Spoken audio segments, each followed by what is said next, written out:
You are listening to The Overwhelmed Brain. Today's episode is brought to you by GetOutOfTheMess.com. Get quality attorneys at established law firms for about $20 a month. No way! Are you annoyed by affirmations? Are you tired of that same old, rehashed personal growth advice that all seems to boil down to, think positively and all your problems will go away? If affirmations feel like lies and positive thinking feels like denial, then I want you to get ready. The Overwhelmed Brain is here to help you create the life you want now.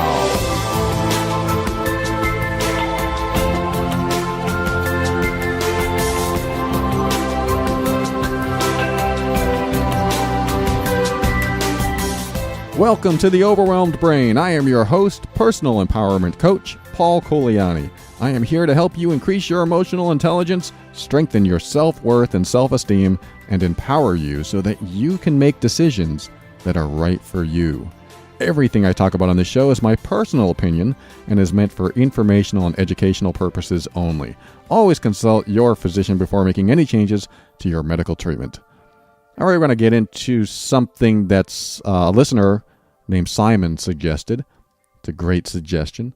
He said, once you get your relationship back on track, how do you keep it there without having it slip into old destructive patterns? So I think that's a great question to ask and to cover for a topic today, because many relationships go through their ups and downs. And the problem is that we go up and then we go back down again because we get into old patterns. We slip into old dysfunctions. One or both partners are triggered by something that has happened in the past and continues to happen because the trigger is still fresh inside them. In my marriage, when I was married, I was triggered by my wife's behavior. It wasn't her fault. It was just my trigger. And every time she did certain behavior, I got triggered. So I would give her the silent treatment. I would withdraw love from her. I would sulk. I was basically being emotionally abusive. I didn't know I was emotionally abusive back then. Now that I do know, I don't do those things, but they were effective to me because I felt like I was making her feel bad. And if she felt bad, I believed that she would change her behavior. And one of the biggest deceptions and misunderstandings in relationships, when you are having any type of trouble like that, where one of you gets angry and one of you crosses your arms and is quiet and doesn't want to talk to the other person, or sulks like I did, or mopes around the house for hours or even days on end, is we think that we're going to change their behavior. We think that our behavior, our misbehavior, our dysfunctional behavior will somehow make our partner realize that their behavior is causing us stress. And they may realize that. But at the same time, the things that we do to make them see that they're causing us stress usually make the situation worse.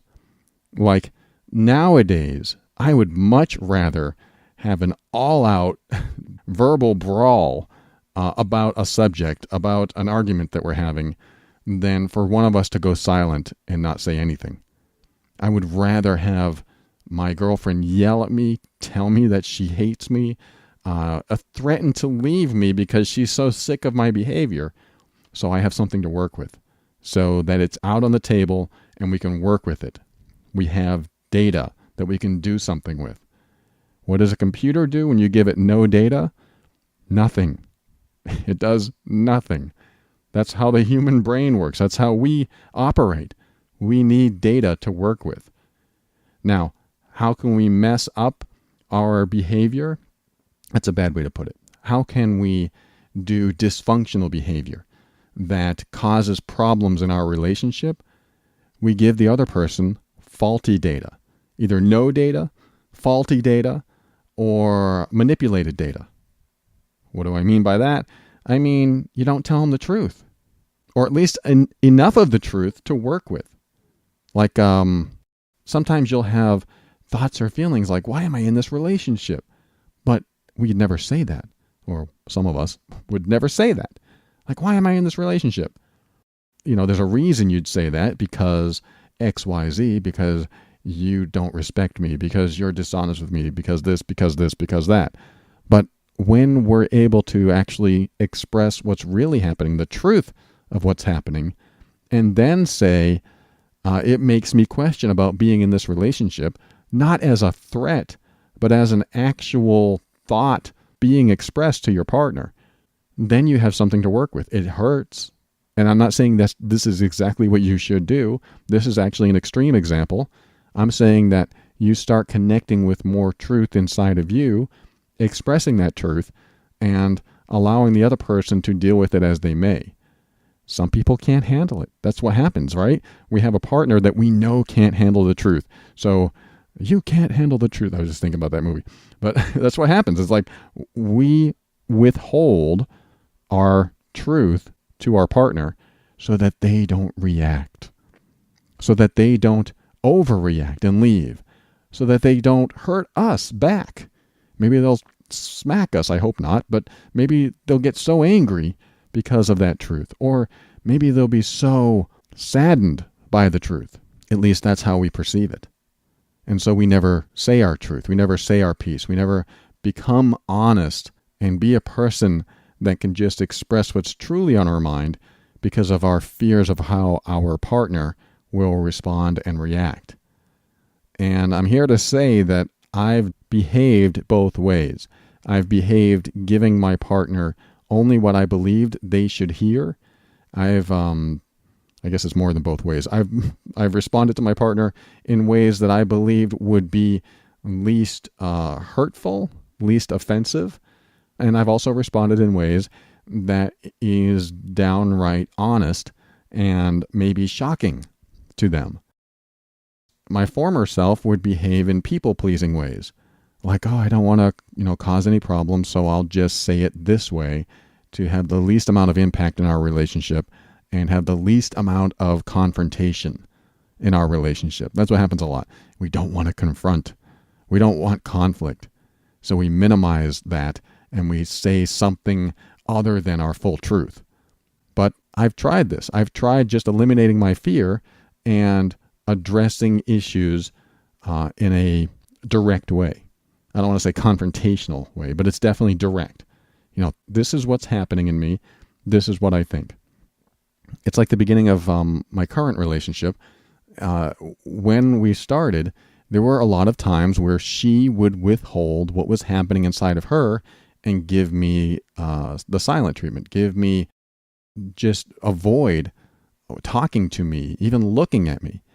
And it would drive me crazy because it could go on for days or weeks. I even had it go on for 2 months once. And I think after that 2-month period, I had enough. I was like, this cannot continue. Whatever's happening inside of you, I feel like I'm not loved. I feel like I don't even exist here. You don't even give me eye contact. And I said the words, I don't even know why I'm in this relationship. Because that rang true for me. I don't know why I'm in this relationship. Why would I want to be with someone, and I did say this, why would I want to be with someone who ignores me when I walk in the door? Why would I want to be with someone who can't even look at me, who can't say that she loves me, that doesn't want to kiss me? I mean, there were little things that happened in the beginning of our relationship. And when I said that stuff, it was a real surprise to her. And suddenly she was like, oh no, what are you saying? You're going to leave me? And I told her, no, I want to express this because I don't know what's going on in you. And I feel like I'm being left behind. Whatever's going on inside of you, I feel so distanced from you. Like you're emotionally disconnected. Well, I tell you what, that truth led to a whole new relationship. The truth that I expressed to her led to an entirely different way of communicating and relating to each other.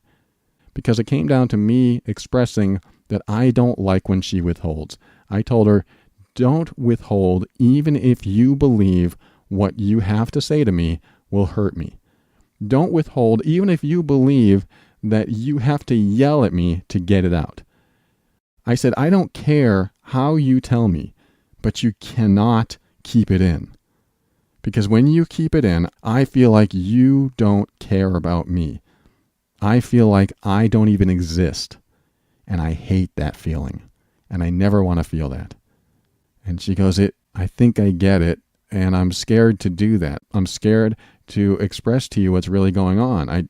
I've never done that before. It's always been unsafe for me to do that. And I was like, okay, I get that. You've been with people that have made you feel unsafe. But you have to come to the point where you trust me enough to be able to express yourself. Otherwise, I'm leaving. And I said this, but not in those exact words. But I expressed to her, I don't want to be with someone who emotionally disconnects with me for days or weeks at a time. I can't do it. I don't have it in me. I'm not that type of person. She got it.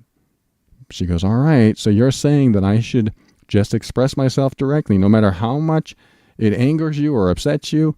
And I was like, yes, at least we have something to work with. Let's do it that way. And she goes, okay, because she was very hesitant because she's never done that.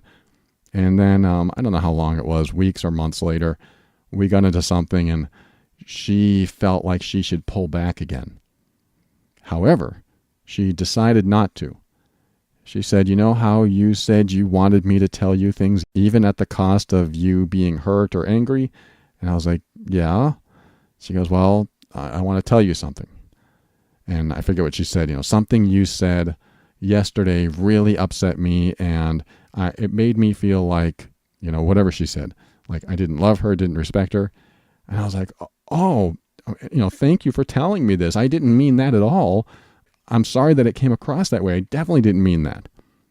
And she goes, oh, you didn't mean it that way? And I was like, no, not at all. What I meant was this. And we talked about it a little bit, and she goes, oh.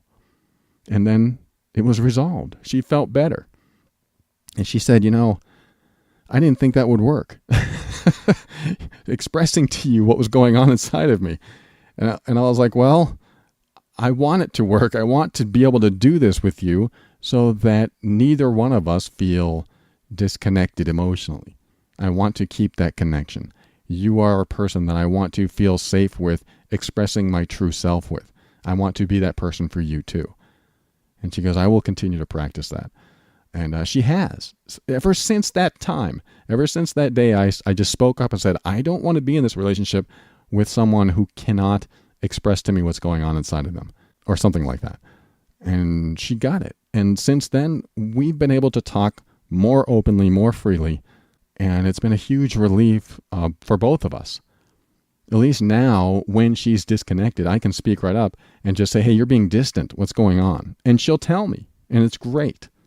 That's where I want everyone to be. And some relationships aren't like that. Some relationships don't do that. I didn't do that for many, many years. But I made it a rule in this relationship. At least for me. I didn't say that she must follow this rule or I'm going to discipline her or anything like that. I made it my rule. And I told her, if you cannot follow this rule, then I can't stay here. It was very me-focused, me-oriented, even though she would have to, I guess, comply with my demand. I hate to say it like that, but that's what it seems like when I talk like this, is that my rule is this: if you can't express yourself, then I can't stay with somebody who disconnects. That to me is a fair thing because it works both ways. That means I can express myself to her, she can express herself to me, and at least it's all out on the table. We can work with it, and it may be hard at times, it may be hugely challenging at times, but we get through it. And always our bond strengthens. Always. I have not yet seen it once not strengthen because we both want the relationship to work. How can it work? You get past the hard stuff together. When it doesn't work, when you can't get past the hard stuff, maybe the hard stuff is too hard, maybe it's violating values or boundaries, then you find out if you can survive that. I mean, some relationships can't. And some relationships, honestly, shouldn't. Some relationships shouldn't survive the hard stuff that violate boundaries and values. Some relationships won't survive the affair.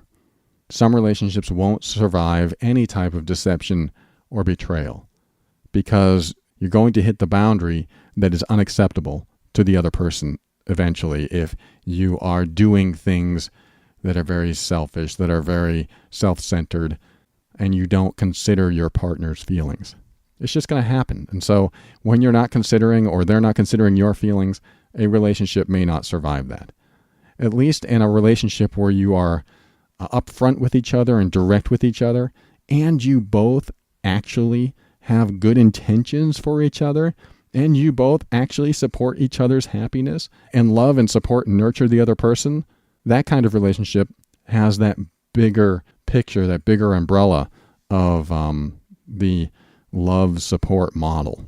And that kind of relationship can usually survive almost anything. So anyway, I have this list that I created, and like I said, a listener named Simon suggested that I go over what it takes to keep a relationship together, especially after going through some hard times, whether that is like lots of fighting, lots of disagreements, or even breakups, and now you get back together, and it's like, how do we stay out of old habits, out of old dysfunction, and make sure we're on the right path for each other? And I said a lot of things in this first segment that have to do with continuing along a good path, but I'm going to give you my bullet list coming up on how to stay on the right track with your relationship right after this.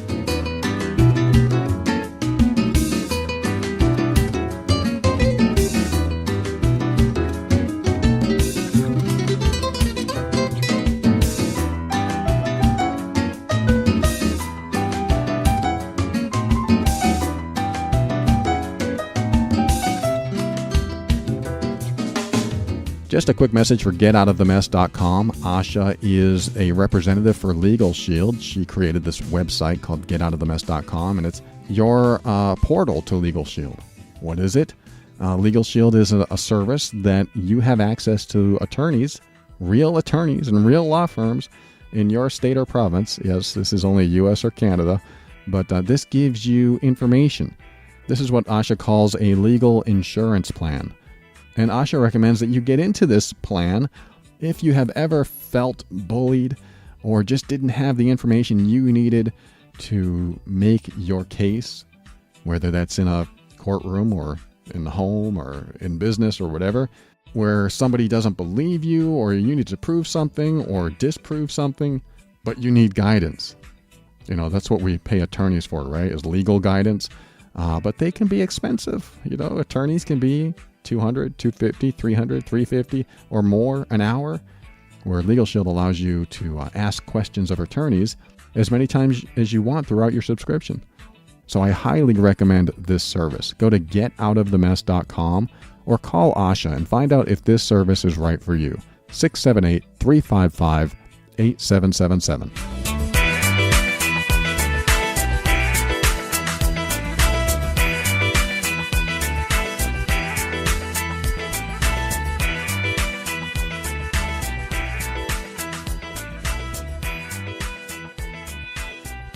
All right, we're back with the list of my suggestions on how to keep your relationship on track.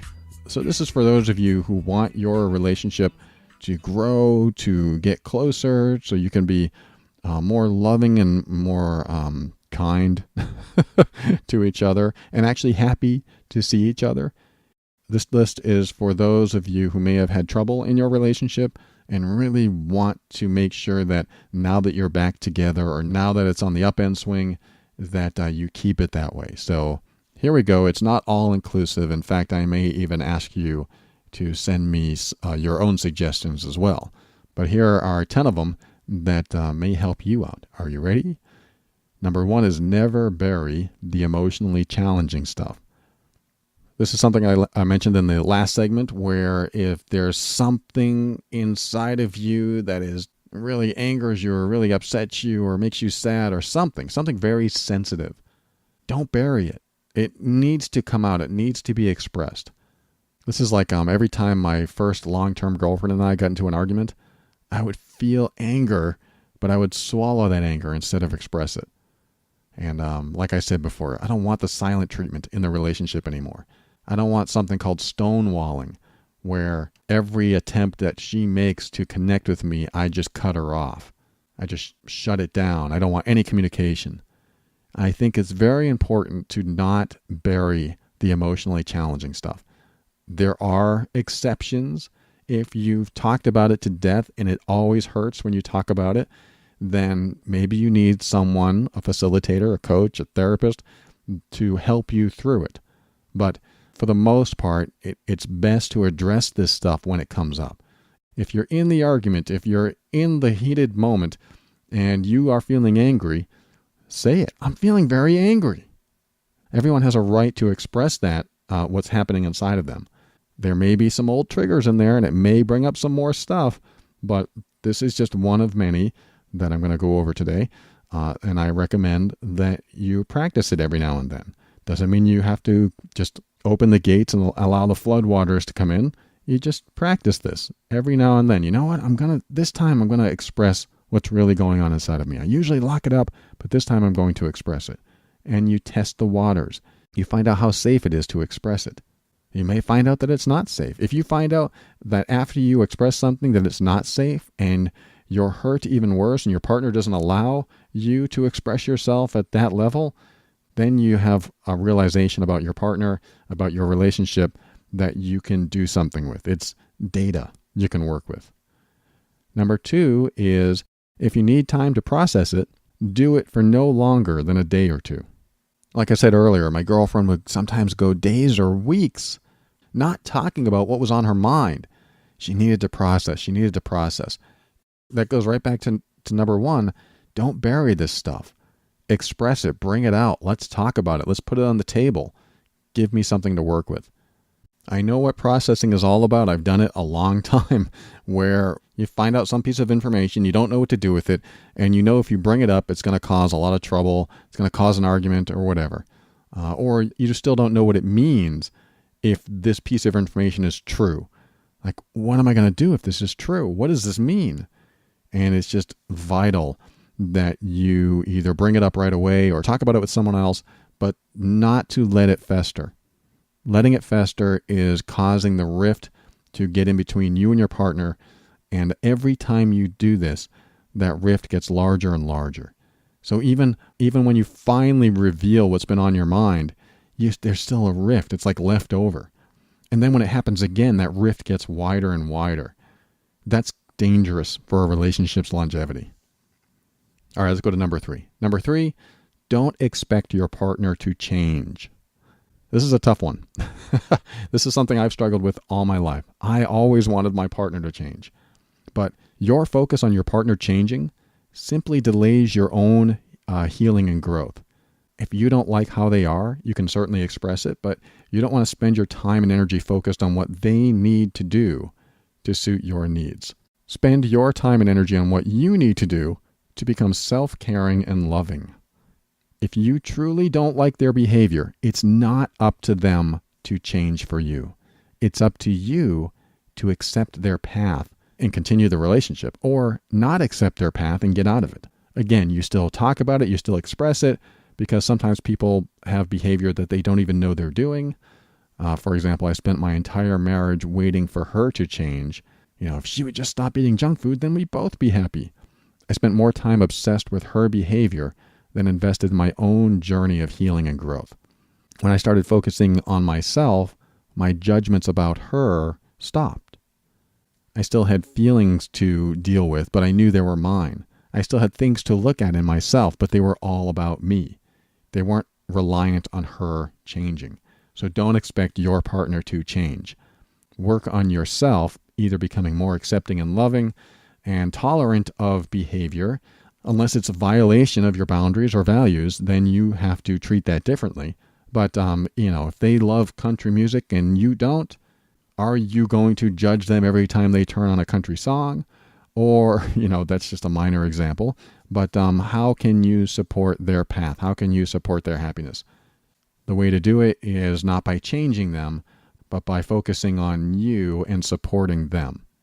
This can go a bit deeper and complex, but I'm going to continue moving on because I have a few more on the list to talk about today. Number 4 is get over their past. In other words, the only behavior that matters is what you see today and from this point on. If you look at your partner and you can't stand that they had sex with so-and-so, or took too many drugs, or got arrested for robbing a store, or whatever. You'll have an even harder time accepting any of their positive attributes today. Now again, that doesn't mean you have to accept any behavior that's against your values or your boundaries. If your partner robbed a bank and hurt people, you may not be able to get past that. It's possible that you can be so appalled by someone's past behavior that you can't look beyond it. If that's the case, you need to get out of the relationship because you won't be happy. My point is that people should be judged on what they do today. Now, if they're a former felon and they want to rob banks today, you have every right to judge them and tell yourself to get away from them if you don't like it. And you don't like it, then you have every right to judge them and tell yourself to get away from them. You can tell them, that's not the lifestyle I want to live. It's not compatible with what I want. And then they can choose to change or not. But if they don't want to change, leave them be. Walk away. You don't have to agree with what they're saying. You just don't have to stick around to continually disagree with their choice of behavior. All right, after you get over their past, number 5 is to get over your past. And what I mean is if you're holding on to any guilt or resentment or regrets, but mostly guilt, it's typically, is to apologize once and mean it. Because if you feel like you have to apologize over and over for the same thing, then maybe you didn't mean all those other apologies. I know that's kind of cold-hearted, but when you mean an apology, when you're really serious about it, you should only have to say it once. Now, the exception to this is when you've done any type of betrayal. If you've cheated or lied in a big way, you may have to apologize repeatedly for months. This is because you've earned, I hate to say this, a bit of suffering, and it will help the other person feel better. An example of that is a partner who slips up, cheats, didn't mean it, feels guilty, and will absolutely never do it again. I worked with a client that I had to get off the apology thing so that they could move forward. This person was apologizing almost every day and sulking, and they felt really bad because they believed they should feel bad. They believed they should suffer because they lied, they cheated. So they were punishing themselves. And by apologizing and continuing to feel bad about it, and their partner seeing how bad they felt, the partner also got some satisfaction from it too. But when I told this person to just apologize and really mean it from the bottom of your heart, as long as you're promising that you'll never do this again and you're ready for a fresh start and you want to move forward with this, just apologize once. Get past it and move on. You know, often a hurt partner, the one who's the victim, wants their partner to suffer because of their suffering. I'm going to keep you suffering. I want you to keep apologizing because it'll make me feel just a little bit better because I'm still suffering because of what you did. I see that time and time again, and there has to be an expiration to that. There has to be a time limit.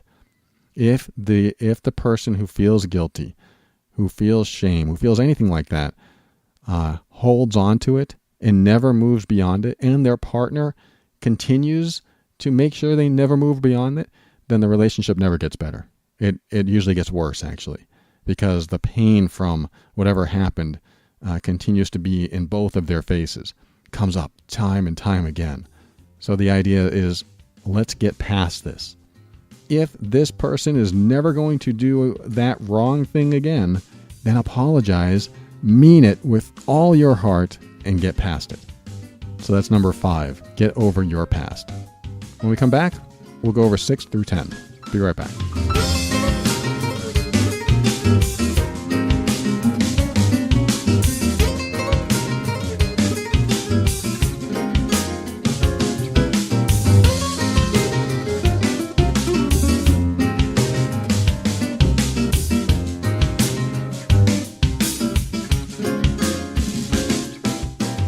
All right, 1 through 5. So far, we have talked about, let me recall it here.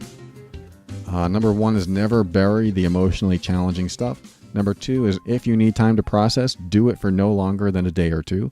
Number 3 is don't expect your partner to change. Number 4 is get over their past. And number 5 is get over your past. Let's go to number 6. This is the 10 ways to keep your relationship on track, especially after it has run into trouble, especially after you've had your arguments. Maybe you've had breakups, and now you want to keep it on track now that it's back and things are going somewhat well. How can they stay well? How can they get better? Number 6 is pay attention to what's important to your partner and encourage and support the journey they are on.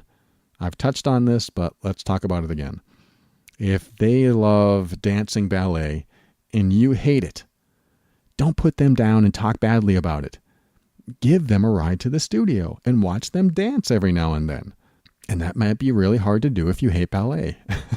But that's supporting your partner. You're not supporting what you don't like. You're supporting what they like. And the idea is to be happy about their happiness about what they're doing. Now, you don't support their path to your own deficit. Meaning if they want to convert the house into a ballet studio and you want the house to stay neutral for you or anyone else that comes over, there may be some issues. The person who wants to change the house into a ballet studio and the other person doesn't like it, sounds like there isn't enough equality and maybe even some compromise on both sides. It's like one person's going to make it and the other person doesn't support it, and there's not enough balance there, so there's going to be some deficit. I'm not saying it can't be done. I'm not saying you shouldn't do things like this. Like maybe you can eventually agree that, hey, if we had it as a ballet studio, then we can invite more people over. We'd have more room. There might be other benefits to it.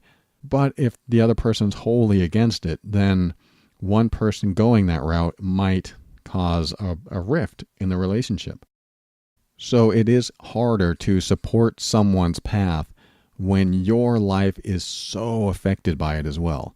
For example, if their path involves going out to dinner once a week to a Brazilian steakhouse, but you're a vegetarian, and they make fun of you for not eating meat, that could drain you. You can support them in their path to be a meat eater, but they also must reciprocate in kind by supporting your path to be a vegetarian. The point is, if you both can't find it in you to support the other person's happiness, you'll find the relationship deteriorating. So pay attention to what's important to them and encourage and support the journey they're on. Number 7 is follow your own healing path. We were talking about this list being about how to keep a relationship on track, especially after a breakup. This is very important, to follow your own healing path.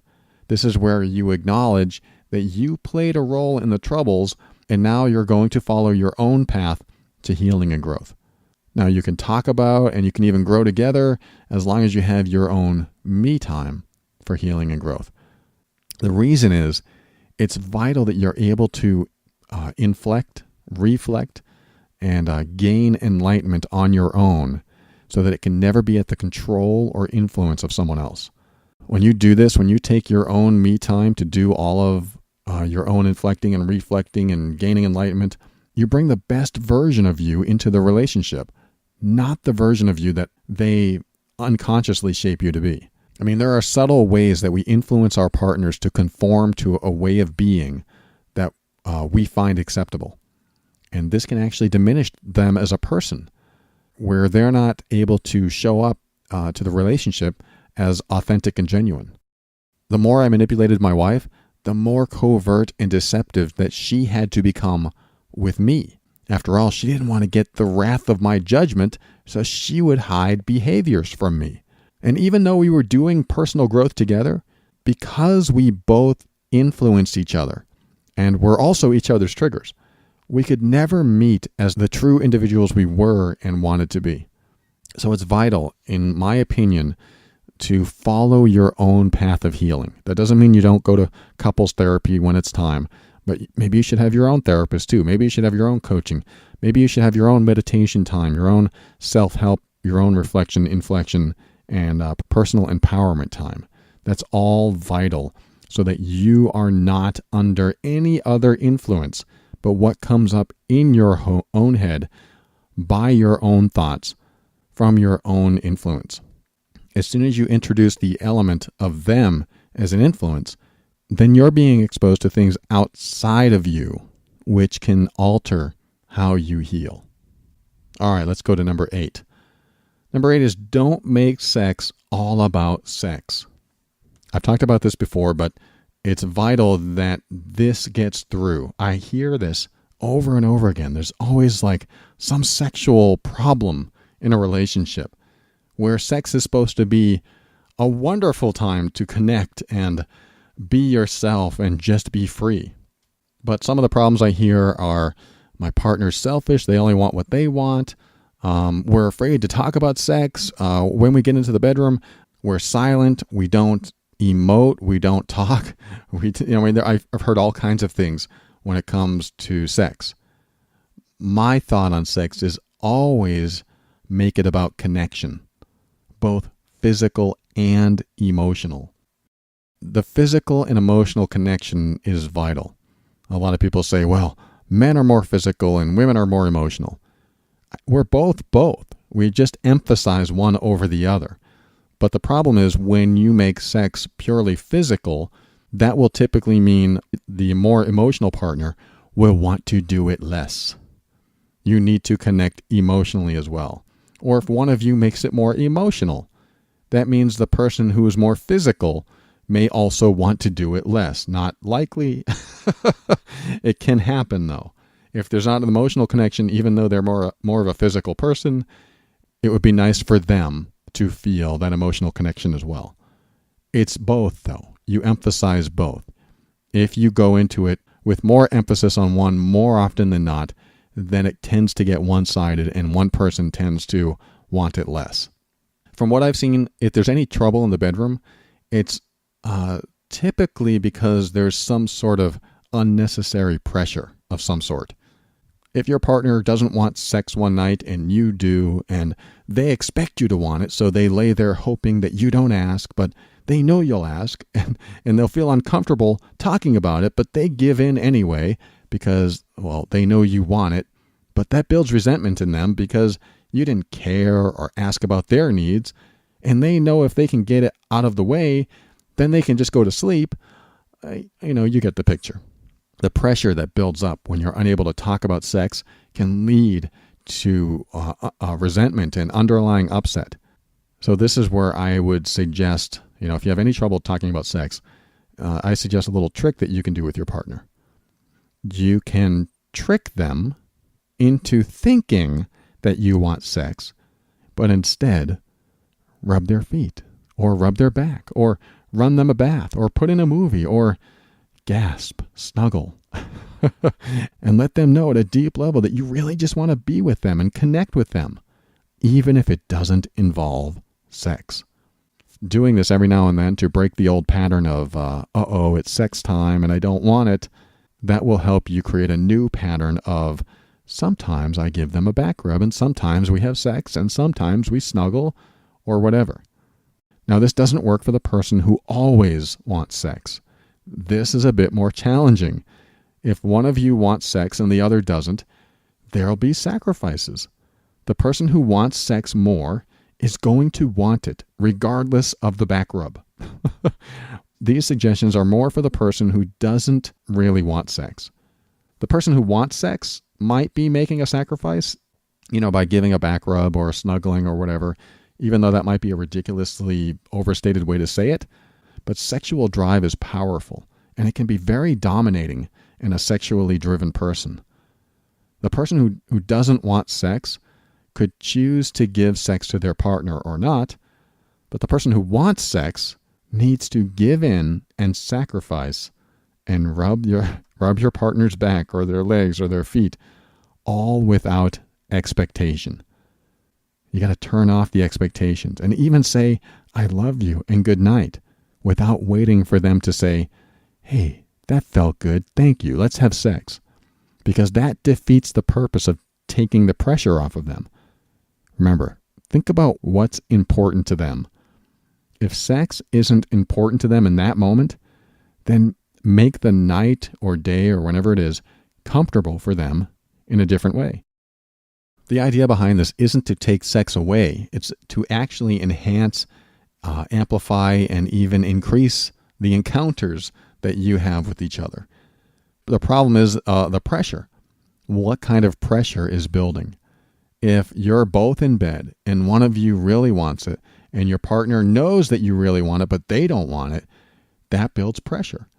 So I like to break the ice. If I know my partner doesn't want it, then I'll rub her feet.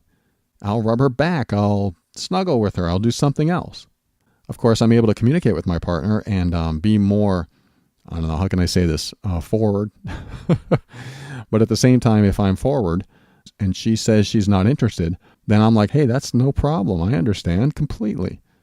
I'm a partner that will absolutely understand and do something else. But I don't make it pressure like, oh, no sex tonight.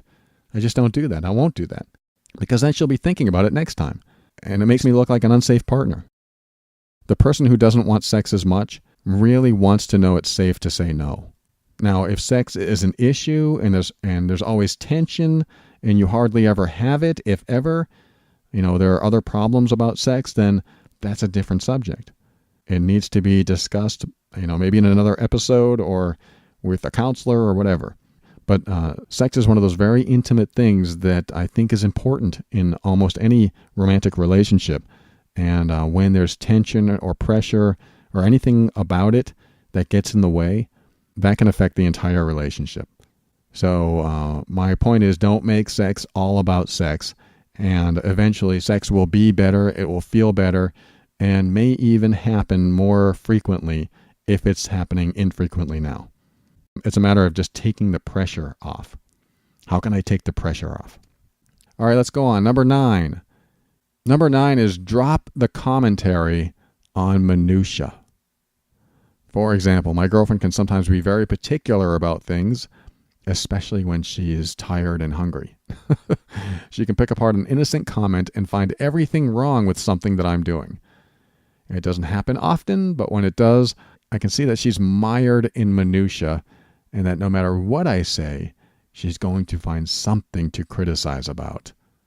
Now, I'm a little evil because I know what she's doing and I can poke at her a little bit when she's doing it, but I also find it frustrating at times because she'll be stuck on every single problem instead of just letting it all go and see that in the grand scheme of things, life isn't as bad as all the details that she's embroiled in. All the complaints she has really have nothing to do with the bigger picture of just being with someone you love and getting through life, sharing experiences. An example of that is a debate I had a long time ago with a friend of mine. And I knew I was right. He knew he was right. And I told him, I guarantee I'm right. And I even made a bet with him. I guarantee you I'm right. I wanted to prove him wrong so bad. But it wasn't a fun, haha, I told you so, and we could laugh bet. It was going to be like a, you're so stupid bet, I told you so. And, that would have put him in his place. So after a few minutes back and forth, after this bet, I felt this sick feeling in my stomach. I felt sick because I had just relegated our friendship from hanging out together and enjoying each other's time to proving that I was right. I was attached to being right to the point that I wanted him to feel bad. This was starting to really hit me. I realized what I had done and I decided to go into defeat. And I told him, you know what? It's not important. I'm sorry I debated this with you. I don't really care who's right. I'd rather just forget about it. And he looked at me and he goes, oh, well, that's fine. And I forget what he said after that, but suddenly all this weight was lifted off of me. I mean, I stepped out of all the irrelevant details that didn't contribute at all to the big picture of our friendship. And I just let it go. That's why I sometimes just drop my attachment to being right. I drop the minutia. I drop the details. Because I look at the big picture and I go, you know what? This relationship is more important to me than being right about this subject. Or being right that I left the toilet seat down or not.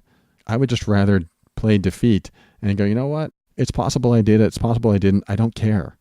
I love you. I would rather just be happy with you. If I'm wrong about that, I will certainly pay attention to it next time. But it's in the past and I will move forward with a better understanding of, what I need to pay attention to. But is it really important that I prove myself right I didn't leave the toilet seat up. I'm just making a minor example. I'm actually quite well trained there. But you get the picture. You don't want to continually be embroiled in all the details that are nitpicky and I want to get out of that. Because what's the big picture? What do you really want in the end? I like to look at it this way. If the world's going to end tomorrow, am I going to be stuck on this little pointless argument that we're on? Or do I really want to enjoy these last 24 hours with you?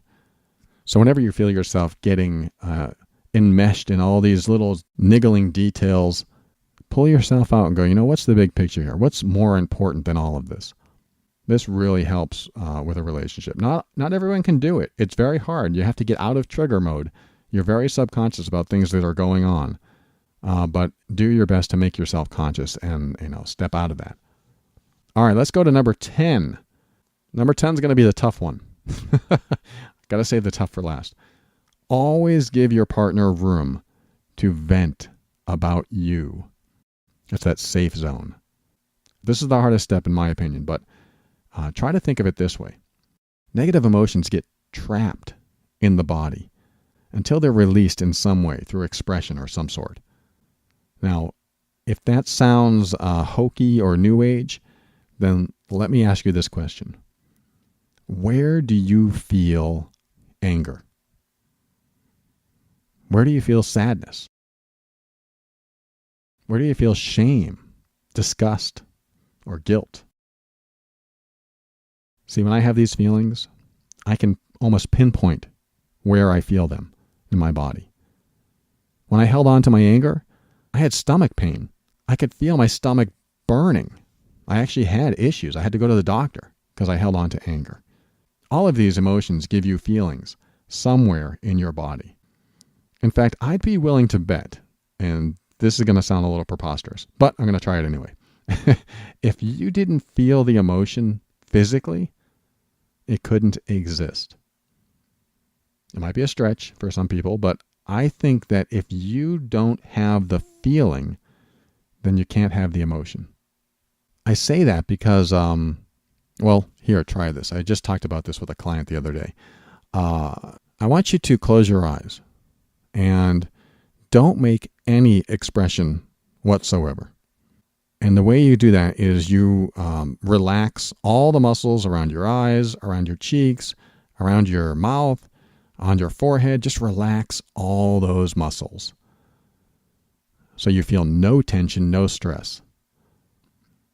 Now, in this state, do you feel an emotion at all?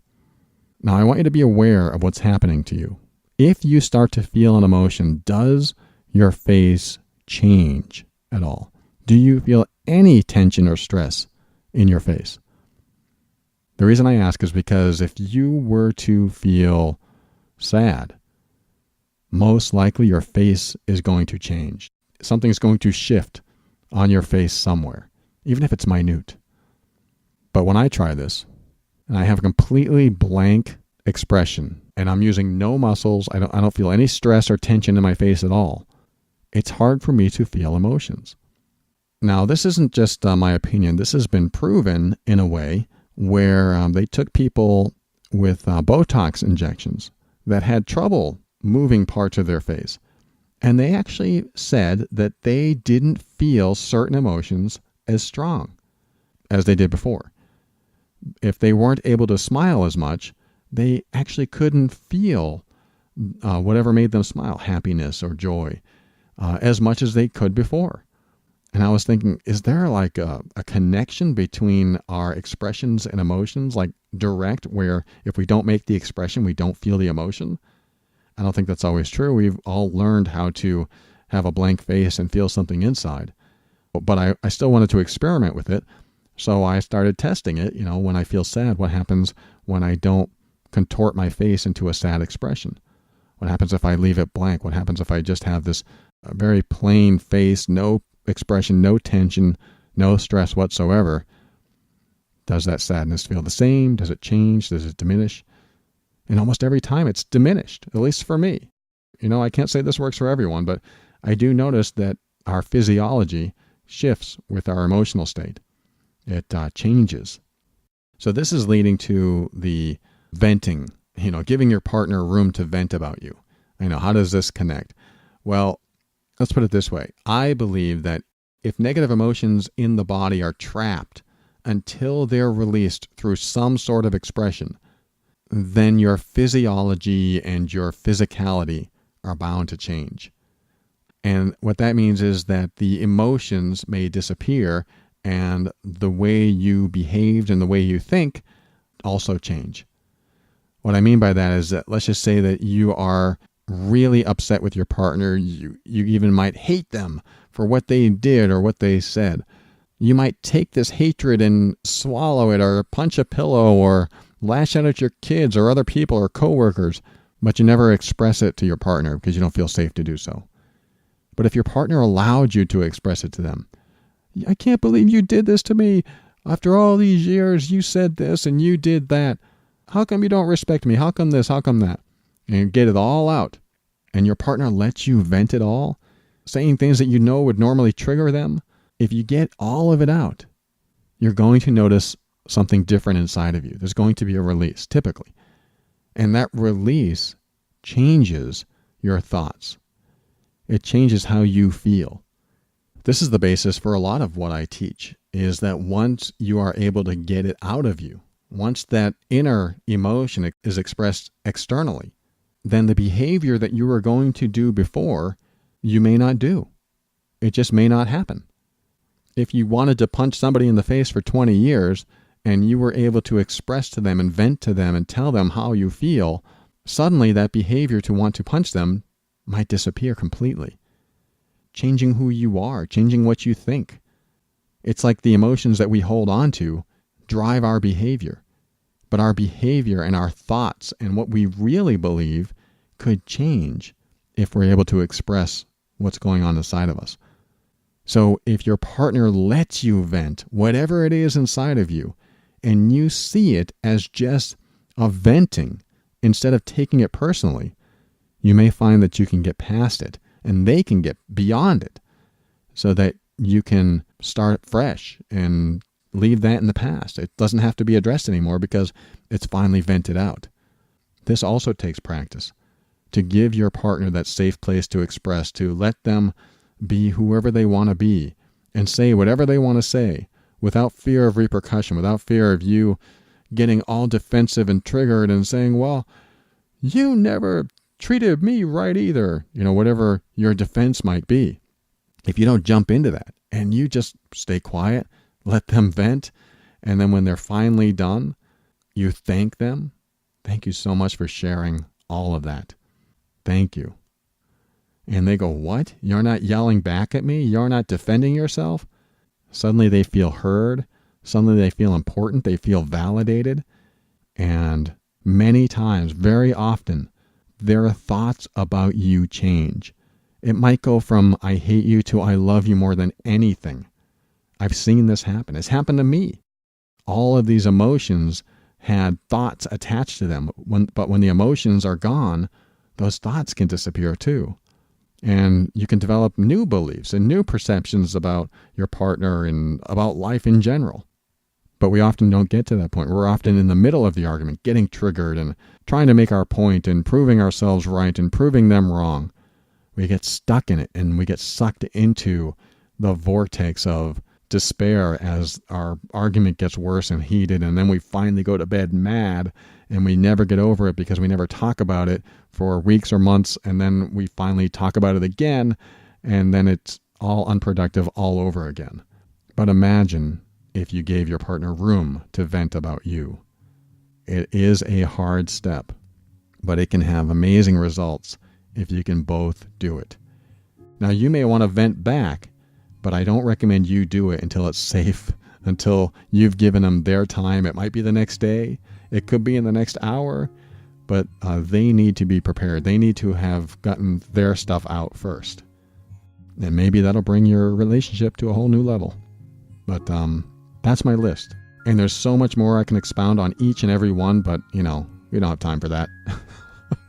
I hope your relationship gets better and stronger and more intimate more bonding, more loving, more nurturing, so that you can keep it and grow closer and bring the best you can to each other.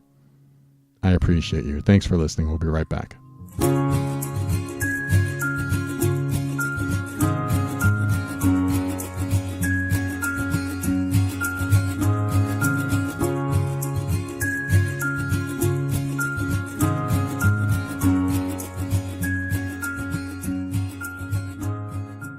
Thank you for listening to another episode of The Overwhelmed Brain. I want to thank today's sponsor, GetOutOfTheMess.com. If you want access to legal advice and guidance, but don't want to pay all those exorbitant attorney fees just to make a phone call, contact Asha, a Legal Shield independent associate, and ask her if this service would be a good fit for you.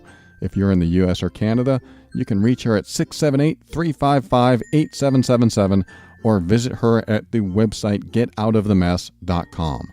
And if you listen to this show because you want to feel empowered, maybe because your power is being taken away in your relationship, it might be time to look into the MEAN workbook. The MEAN workbook will help you assess just what's going on. I've met so many people that didn't realize they were in an emotionally abusive relationship until they heard specific episodes of this show. And then I've connected with even more that took the MEAN test in the workbook and found out that their partner showed all the symptoms and were able to check off each behavior one by one until they formed a bigger picture of what was happening in their relationship and what was happening to them especially. So if your friends and family see a much different side of your partner than you do, or if you find it incredibly difficult to get your emotional needs met by your partner, it might be time to get the #1 emotional abuse evaluation system out there. Go to theoverwhelmedbrain.com/MEAN and learn the truth and get your power back. The MEAN workbook will help you regain trust in yourself and love for yourself.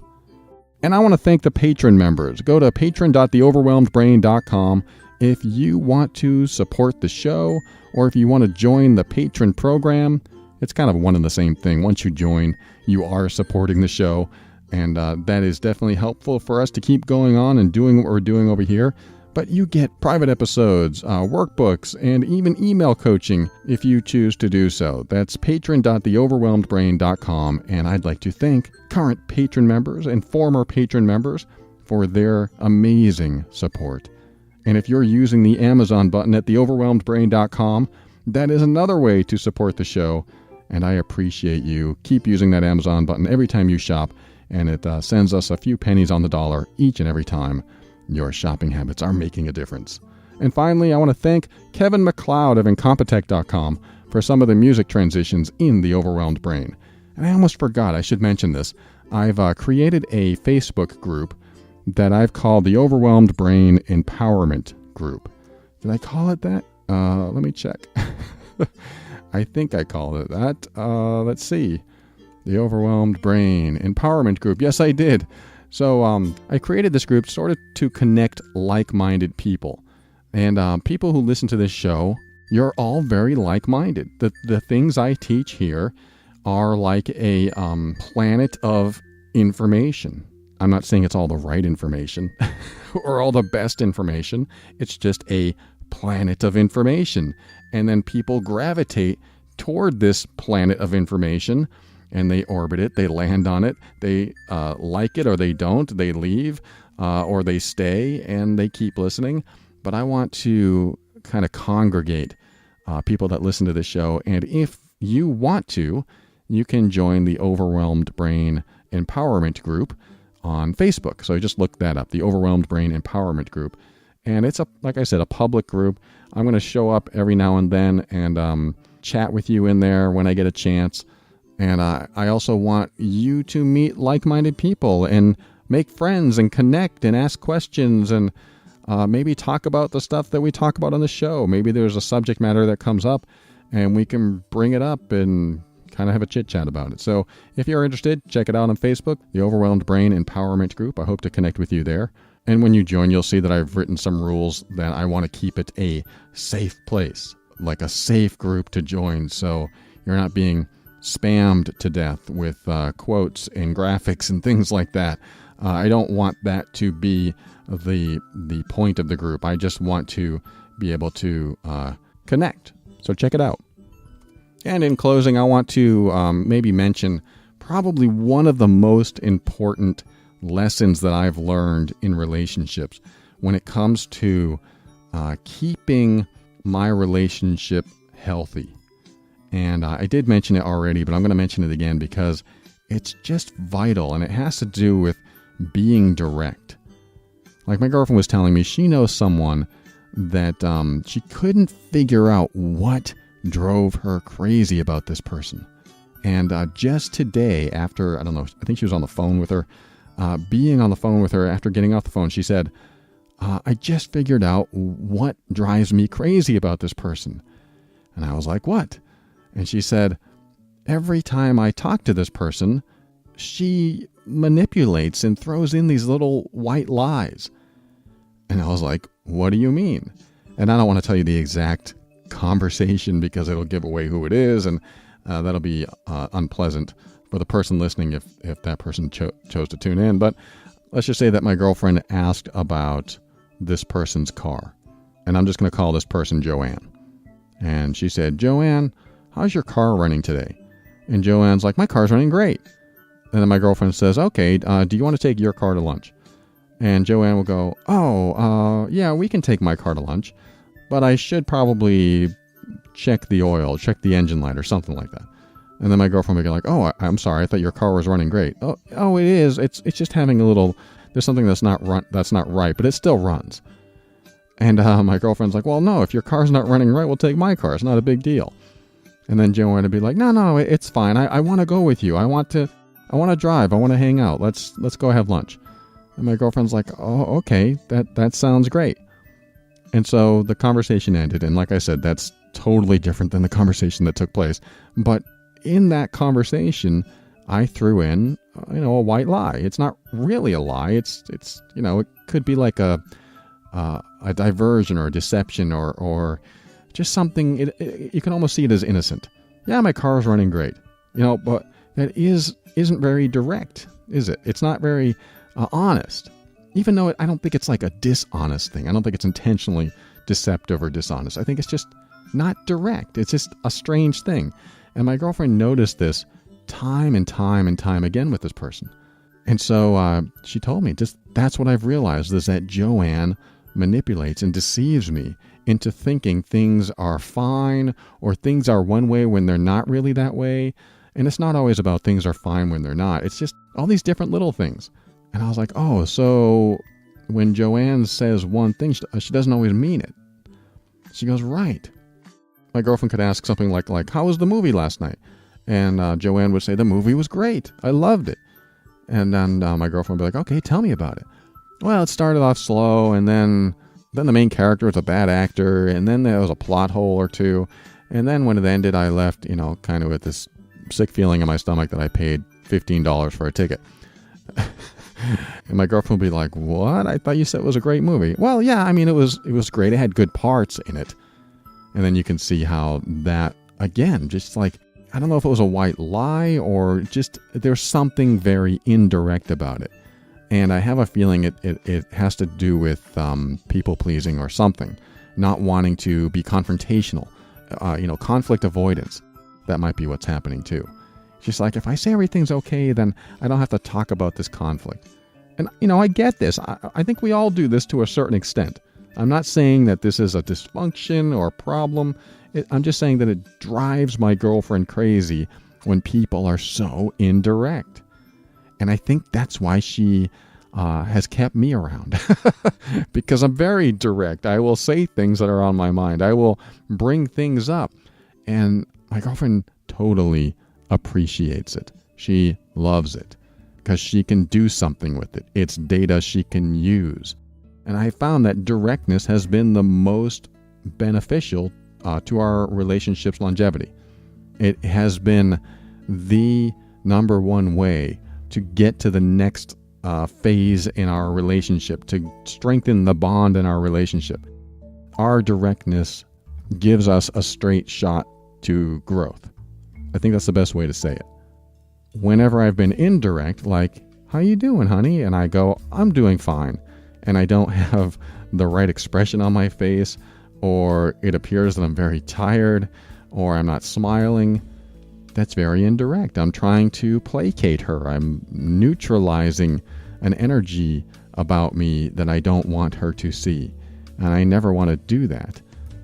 Sometimes I do. Sometimes it comes out because I don't want to talk about it. But then I will eventually, go, oh, I said I was fine, but I can tell that I'm not. Or you can tell that I'm not, or whatever. I try to be as direct as possible. I try to do what I can to make sure I'm honest. And that has been the best way to grow and evolve our relationship and our closeness. I don't know if every relationship can handle that type of directness. I just think it's a good thing to start practicing to find out how resilient your relationship is. That sounds a little weird, but what happens is you get a more authentic relationship because everything's out in the open. When those little things are hidden and you're steering your partner away from knowing the real truth, the whole truth, then that stuff builds up. And then there's these little white lies that are all sticking around underneath the surface. And it just starts other things like passive aggressiveness and unattributed anger, unattributed upset. And you don't know what to do with it because it's built up so much in so many ways that nothing is concrete. It's just abstract. And you go through your relationship wondering what the heck is going on in this relationship. I don't like that feeling. And I don't want you to have that feeling. So this may or may not help you. The direct path may or may not be the way you go. I found it extremely beneficial, like I said. And maybe you will too. If you're listening with your partner, that might be something you can practice. Are you having a good day? Not really. This is what happened. Instead of, oh, I had a great day. Nothing to talk about. But I know it's not that simple. So what do? How do you practice this? Well, you keep your mind open so you can step into your power. And that'll allow you to be firm in your decisions and actions so that you can create the life you want. Always take steps to grow and evolve. You are powerful beyond measure. And above all, and this is something I absolutely know to be true about you, you are amazing.